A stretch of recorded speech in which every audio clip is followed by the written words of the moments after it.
episode 4 of Less Stress and More Success. I've had a seriously productive week. Apart from my usual coaching clients, I've submitted an article for Authority Magazine and Thrive Global. I've launched this weekly podcast on my social channels and my email list. I've even upped the intensity of my exercise program this week. I've been working really hard on these muscles and they're in a little bit of pain today. And I'm also currently going through an intense life coaching certification program and just completed the exam. I got 97%. Woohoo! And so this is just a bit of a quick celebration because even with all of these things going on, I only work 5 to 6 hours a day, and I'm calm and I'm relaxed and I'm just loving every moment. But it wasn't always this way. So a couple of years ago, I was a complete mess, absolute mess. I was trying to manage it all. I had a young baby. I was trying to lose my pregnancy weight. I was trying to finish my MBA at the same time. I was a hot mess. And on top of all of that, I was also suffering from postpartum depression. And I think it was just this ongoing cycle of feeling overwhelmed all the time and feeling, just completely drained and low energy. So I just constantly felt out of control. And I wanted to share this with you because I want you to know that getting through tough times, getting through these feelings of, feeling overwhelmed or feeling out of control with your life, even if it's in some areas of your life, it's possible to move out of that. It's possible to get over that. And it is possible to have calm and enjoyment in your life again. You don't always have to be running around chaotically to be productive, to be creating value in the world, to be successful. You don't have to be that way. It's not necessary. Hustle is not necessary to have the things that you want in your life. And it's why we're going to be focusing on productivity in this episode, because I want everyone to be super productive. I want everyone to have more time with their families. I want everyone to have more time to have more fun and just fully experience the things that you love. More time for creating success without all of the stress. That's what this whole podcast is all about. And yes, that is so possible.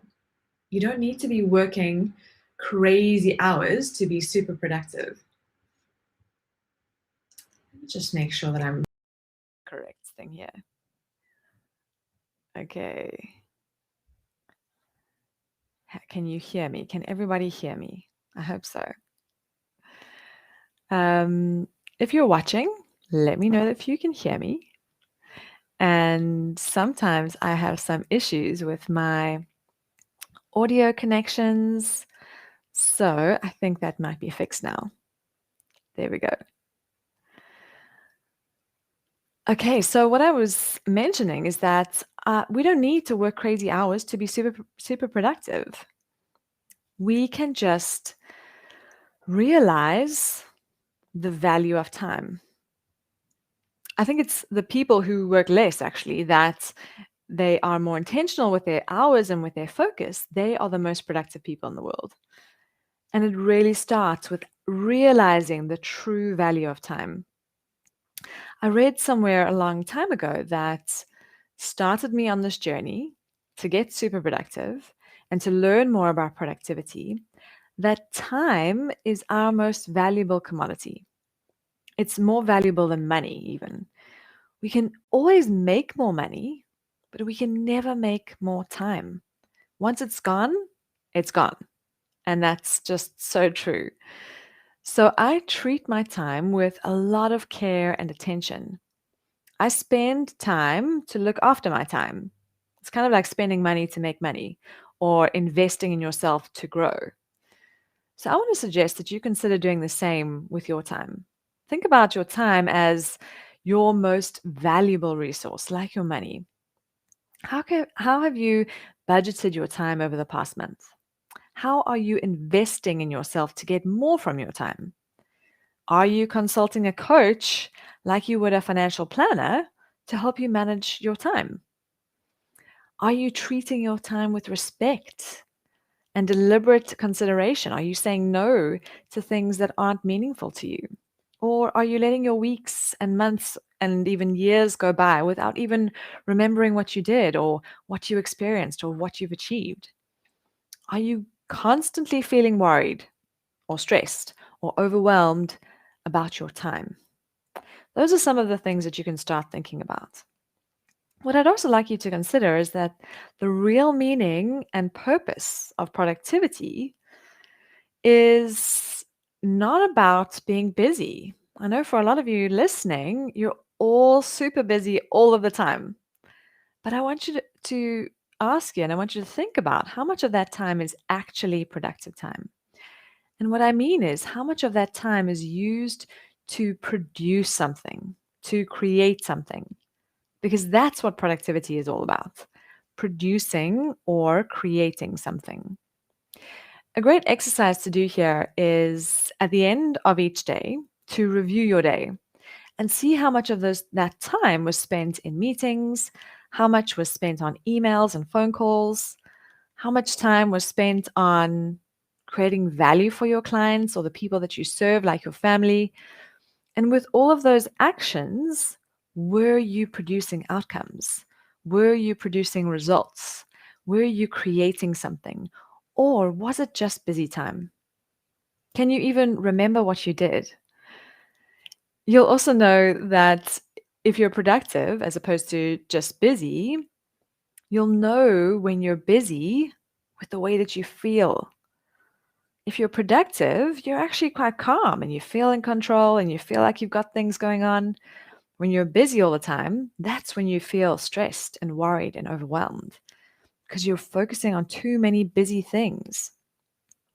And when we're constantly busy and frantic and overwhelmed, it's because we very often overload ourselves with way too many things to do. And very often, those are the things that are on our to do lists that aren't even meaningful or won't allow us to create or produce value in the world. And so this vicious cycle begins because number one, you're not producing the results you want. Number two, then you feel like you should be doing more. And then three, you get more overwhelmed because you keep adding more busy work to your to do list because you think you need to be doing more. And then you are keeping yourself being busy without actually being productive. So, how can we start to get better at productivity? Here are my two top habits. No, not my two. My one top habit that everyone should master to get super productive. This is super simple to do. Everybody can do this. But like with everything, it takes practice. And sometimes when you start something new, it is going to feel a little bit awkward, but that's okay. So here is the top simple habits that everyone can master to be super productive. Plan. Yes, plan anything that you want to get done. Plan your week, plan your goals, plan your healthy habits, plan everything that you want in your life. Whatever it is that you want, plan. Plan for it. That's it. That's all that we need to do. Planning sometimes gets a bad rap, and I think it's sometimes seen as being boring or time consuming. But what I want you to consider is that for every hour you plan, you actually save yourself 10 hours of doing.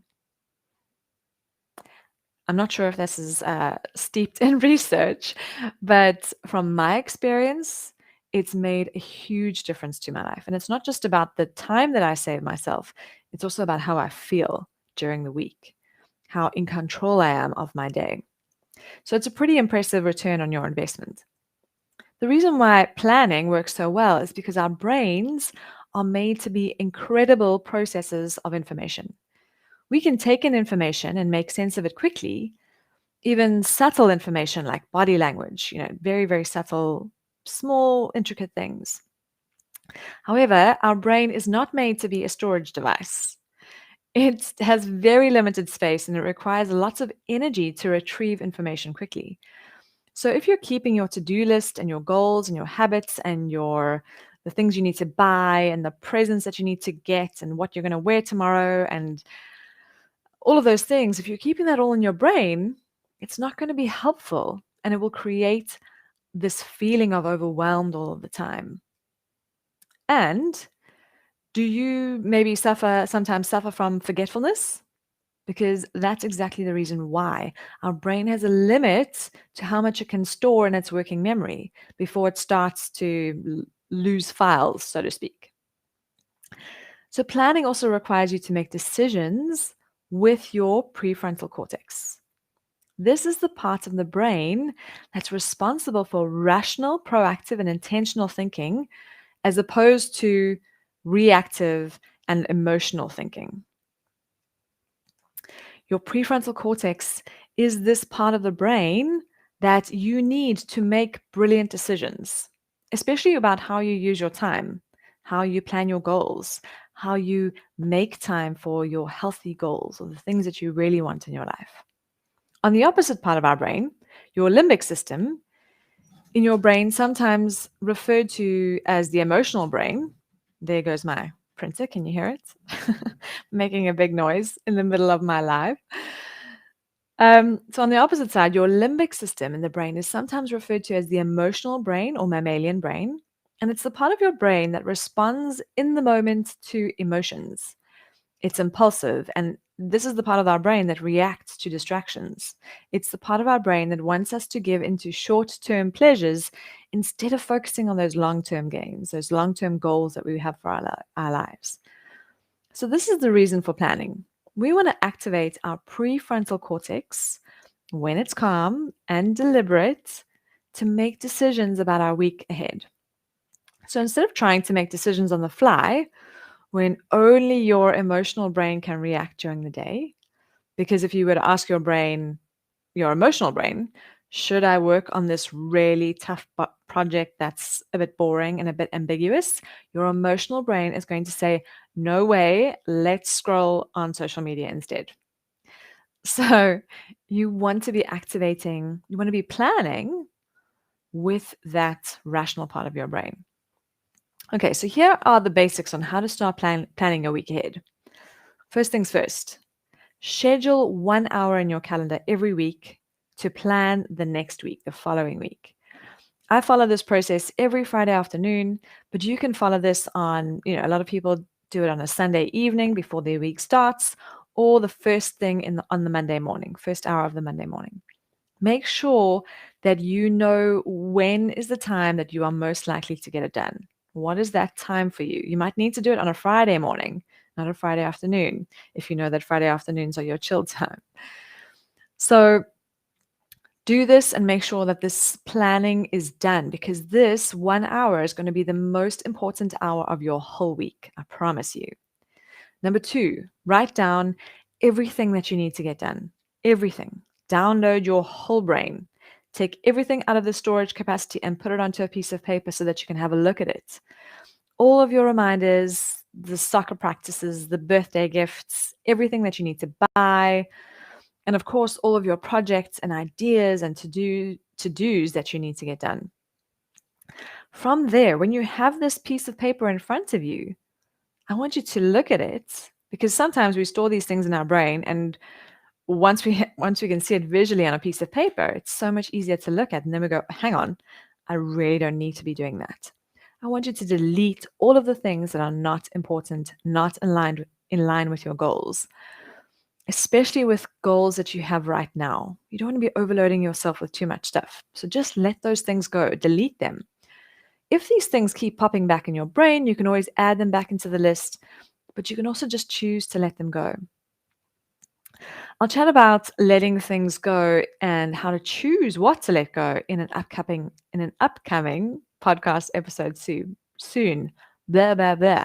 My voice today, my speaking is just ridiculous. Anyway, so the next thing that you want to do is highlight everything that's going to take you 5 minutes. This is what I do. So I look at this list and I see, okay, which of these things are going to take me 5 minutes? And then I do those immediately. You can choose to do that or you don't have to do that, but I do those 5-minute tasks immediately.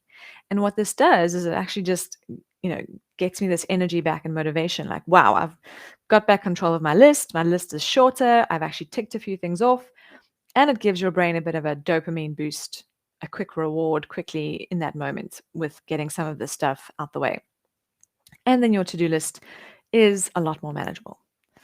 The next thing I do is I schedule everything that needs to get done on my calendar. I use Google Calendar, and starting with the most important tasks at the beginning of the week, I schedule them in.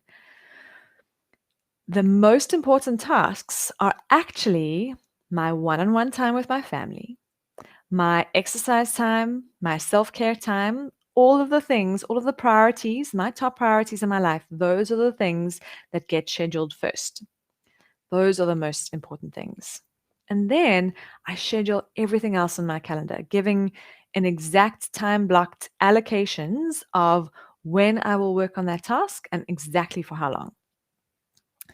I also then plan when I will check my emails and phone calls. And sometimes I'll plan when I need to take a break, especially if I've got back-to-back coaching or training sessions. And that's it. You put it all in that calendar and you cross everything off of that to-do list and you throw that to-do list away. You don't need it anymore, and you don't need to store it in your head anymore either. And that's it. You just then follow the calendar. Your calendar tells you what you should do and when. You just follow it to the T. And you don't need to look at a to-do list and figure out which to-do list is where on multiple notebooks or anything crazy like that. You just follow what's in your calendar.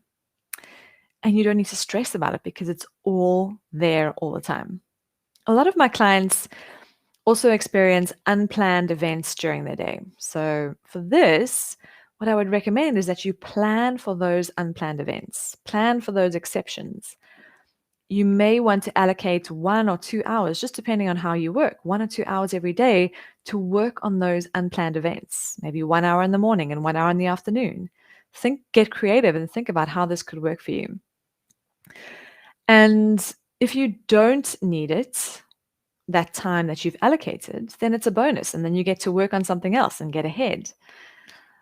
So if you think that you're going to need to encourage yourself to start planning and need a bit of motivation with this, one of the things that I'd like you to consider is creating like a little mini ritual around it, like a 1 hour mini ritual when you're doing your 1 hour of planning, and ask yourself, how can you make planning fun? Maybe that means that you put some cool music on and you get yourself a cup of coffee, and then you get like a nice piece of paper and a nice pen to write with, whatever it is. But ask yourself, how can you make this planning time fun? Because this is actually an investment in you, an investment in your time. If you remember that real value of time. And make sure that you remove all the roadblocks for this planning session. Anything that you think might be a distraction, shut it off, switch off email, switch off your phone so that you know you've got this time and it's a very important set time for you every week. Like I said earlier, it is quite literally the most important hour of your week. And there you have it. The simple habits that anyone can master to get super productive. This is a great starting point, and I'll be sharing more tools and strategies in the upcoming episodes. So if you want to get super productive, just do this one thing, and I promise you'll be able to save so many hours in your week and be feeling so much better about it, more in control, less overwhelmed, more calm, and more likely to produce amazing results. Please let me know if you have any questions. I'll read and respond to everyone. Just go to theresereichenberg.com/4 to comment on this episode's page. And you'll also be able to listen and watch and read the transcript with all of the steps I've mentioned at the link theresereichenberg.com/episode/4 for the episode. And that's TEREZRIJKENBERG. You might have to try that a few times. It's a tough one. And if you need more help with success, goals, productivity, and mindset for yourself and your team, then reach out to me via email. That's hello@theresereichenberg.com. You can also visit my website to request a free 30-minute mini strategy session to get some really quick ideas that will have an immediate impact for less stress and more success in your business and for your life. I will see you again next week. Bye for now.